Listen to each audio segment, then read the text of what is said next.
একজন পুরুষ শান্তি খুঁজে 3 জায়গায়: মার নিকট, প্রিয়তম স্ত্রী, প্রাপ্তবয়স্ক কন্যা সন্তানের নিকট। তাই তো বাঙালি সংস্কৃতিতে পূর্বের থেকে তার মেয়েদের বিয়ে দিত কাছাকাছি স্থানে, যাতে বৃদ্ধ বয়সে মেয়ে সন্তানের কাছে বেড়াতে গিয়ে সুখ দুঃখের কথা বলতো। তাই ছেলেরা কখনো টাকা ইনকাম করে নিজের জন্য না, পরিবারের জন্য।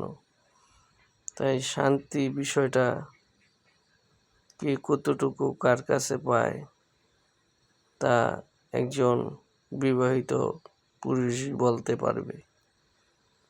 শান্তির জন্য মানুষ সংসার ও ঘর বাঁধে।